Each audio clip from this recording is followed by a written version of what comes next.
آپ کا روزہ قبول نہ ہو۔ کیا آپ نے کبھی یہ تصور کیا ہے کہ آپ سحری سے لے کر افطار تک بھوکی پیاسی رہیں، ہر عبادت کریں، ہر نیکی کما لیں، مگر صرف ایک گناہ کرنے کی وجہ سے آپ کا سارا روزہ برباد ہو جائے؟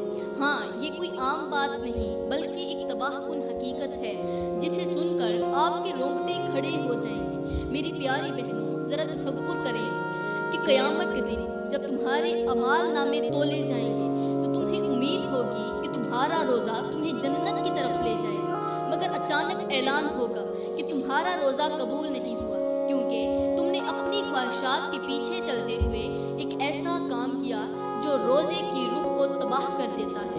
سوچو وہ لمحہ کتنا خوفناک ہوگا جب تمہیں پتہ چلے گا کہ تم دنیا کی چمک دمک کے لیے اپنی آخرت برباد کر کے آئی ہو۔ کیا تمہیں لگتا ہے کہ ایک پل کی خوبصورتی تمہیں ہمیشہ کے لیے جنت سے محروم کر دے اور تمہیں جہنم کی طرف دھکیل دے گی؟ میری پیاری بہنوں، یہ کوئی عام بات نہیں ہے، یہ تباہی کا آغاز ہے۔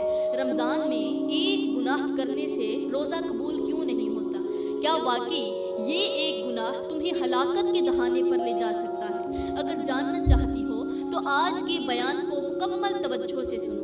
میری پیاری بہنوں، یہ سب کچھ بتانے سے پہلے سب سے پہلے میں آپ لوگوں کو رمضان کی حقیقت سناؤں گی تاکہ آپ کو سمجھ آ سکے کہ یہ مہینہ کیوں سب سے زیادہ مقدس، برکتوں اور رحمتوں والا ہے۔ سال میں 12 مہینے آتے ہیں، ہر مہینے کی اپنی اہمیت ہے۔ کچھ دن اور کچھ راتیں ایسی خاص ہیں جنہیں اللہ تعالیٰ نے فضیلت اور برکتوں سے نوازا ہے، جیسے دنوں میں سب سے بابرکت دن جمعے کا دن ہے، وہ دن جس میں ایک گھڑی ایسی آتی ہے جب بندہ اللہ سے جو بھی مانگتا ہے وہ عطا کر دیا جاتا ہے۔ راتوں میں سب سے زیادہ بابرکت رات شب قدر کی ہے، وہ رات جس میں قرآن پاک نازل ہوا، وہ رات جو 1000 مہینوں سے بہتر ہے، وہ رات جس میں اللہ کی رحمتیں بے شمار نازل ہوتی ہیں۔ شب معراج کی رات بھی عظیم رات ہے، وہ رات جب ہمارے کریم نبی کو معراج نصیب ہوئی اور اللہ سے براہ راست ملاقات ہوئی۔ اب سوچو، جب دنوں میں جمعہ، راتوں میں شب قدر اور شب معراج اتنی عظیم ہیں، تو کیا آپ نے کبھی سوچا ہے کہ مہینوں میں سب سے بابرکت مہینہ کون سا ہے؟ وہ رمضان کا مہینہ ہے۔ یہ مہینہ عام مہینوں کی طرح نہیں ہے، یہ اللہ کی خاص رحمتوں، مغفرتوں اور جہنم سے آزادی کا مہینہ ہے۔ یہ وہ مہینہ ہے جس میں اللہ تعالیٰ ہر لمحہ اپنے بندوں کو معاف کرتا ہے، ان کے گناہ دھو ڈالتا ہے، انہیں بخشش کے پروانے عطا کرتا ہے۔ یہ وہ مہینہ ہے جس میں ہر نیکی کا ثواب 70 گنا زیادہ بڑھا دیا جاتا ہے۔ میری پیاری بہنوں، یہ وہ مہینہ ہے جس میں ایک فرض کا اجر 70 فرضوں کے برابر اور ایک نفل کا ثواب فرض کے برابر ہو جاتا ہے۔ لیکن سوچو، اگر یہ مہینہ اتنی برکتوں والا ہے تو پھر بھی کچھ لوگ محروم کیوں رہ جاتے ہیں؟ یہ وہی ہوتے ہیں جو اپنی خواہشات کو اللہ کی رضا پر ترجیح دیتے ہیں۔ ذرا تصور کرو، اگر تمہارے سامنے خزانے کا دروازہ کھولا جائے مگر تم چند چمکتی چیزوں میں الجھ کر اصل خزانے کو کھو دو تو کیا تمہیں عقل مند کہا جائے گا؟ رمضان میں نیکیاں برستی ہیں مگر کچھ لوگ دنیاوی زینت میں الجھ کر اپنی آخرت برباد کر بیٹھتے ہیں۔ سوچو، اگر قیامت کے دن آپ کو پتہ چلے کہ ایک لمحہ، صرف ایک لمحے کی خوبصورتی کے پیچھے آپ نے اپنا روزہ ضائع کر دیا، پورے دن کی بھوک پیاس برداشت کر کے بھی آپ نے اس کو ضائع کر دیا، تو کیا تم وہ صدمہ سہ سکو گی یا ابھی سنبھلنے کا فیصلہ کرو گی؟ میری پیاری بہنوں، کیا آپ جانتی ہیں کہ اللہ تعالیٰ نے دنیا میں 3 طرح کی مخلوقات پیدا کی ہیں، جن میں سے ہر ایک کا مقام، مقصد اور امتحان مختلف ہے۔ نمبر 1، فرشتے۔ اللہ تعالیٰ نے فرشتوں کو نور سے پیدا کیا، روشنی سے پیدا کیا، انہیں عقل دی مگر شہوت نہیں دی، اسی لیے وہ کبھی بھی اللہ کی نافرمانی نہیں کرتے۔ نہ انہیں کھانے کی حاجت ہوتی ہے، نہ سونے کی، نہ دنیاوی خواہشات کا کوئی لالچ ان کے دل میں آتا ہے، وہ بس اللہ کی عبادت کرتے رہتے ہیں۔ اب نمبر 2، جانور۔ اللہ تعالیٰ نے جانوروں کو شہوت تو دی ہے مگر عقل نہیں دی، اس لیے وہ اپنی خواہشات کے غلام ہوتے ہیں۔ وہ بس اپنی بھوک مٹانے، نیند پوری کرنے اور اپنی جبلت کے مطابق زندگی گزارنے میں لگے رہتے ہیں۔ نہ انہیں نیکی اور بدی کی تمیز ہوتی ہے، نہ انہیں کسی چیز کا حساب جواب دینا ہوتا ہے، نہ وہ حلال اور حرام کے فرق کو سمجھ سکتے ہیں۔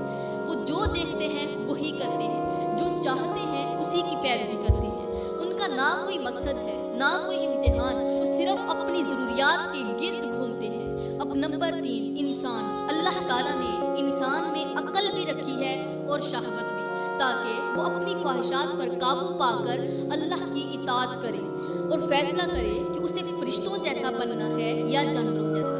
یہی وہ فرق ہے جو انسان کو باقی تمام مخلوقات سے الگ کرتا ہے۔ جو اپنی عقل سے کام کر لے وہ حلال اور حرام کا فرق سمجھے، جو اپنی خواہشات کو قابو میں رکھ کر اللہ کی عبادت کرے، وہی اصل میں انسان کہلانے کے لائق ہے، بلکہ وہ فرشتوں سے بھی افضل ہو سکتا ہے۔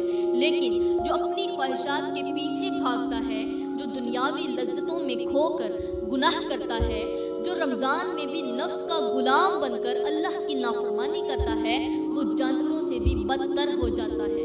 ذرا سوچو، اگر ایک بادشاہ اپنے بیٹے کو تخت پر بٹھانے کی بجائے اسے بے لگام چھوڑ دے اور وہ نشے، عیاشی اور بے راہ روی میں مبتلا ہو جائے، تو کیا وہ بادشاہ کا وارث بننے کے قابل ہوگا؟ نہیں۔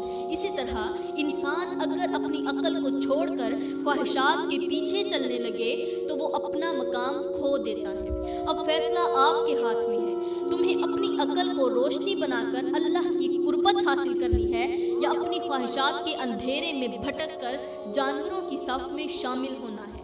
جب اللہ تعالیٰ نے حضرت آدم علیہ السلام کو پیدا کیا اور فرشتوں کو حکم دیا کہ انہیں سجدہ کرو، تو تمام فرشتے فوراً سجدے میں گر گئے، مگر ان میں سے ایک ایسا تھا جس نے سجدہ کرنے سے انکار کر دیا، اور وہ تھا شیطان۔ وہ پہلا نافرمان تھا، پہلا سرکش تھا، پہلا وہ تھا جس نے تکبر کیا اور کہا میں آدم سے بہتر ہوں، کیونکہ اللہ نے مجھے آگ سے پیدا کیا اور اسے مٹی سے۔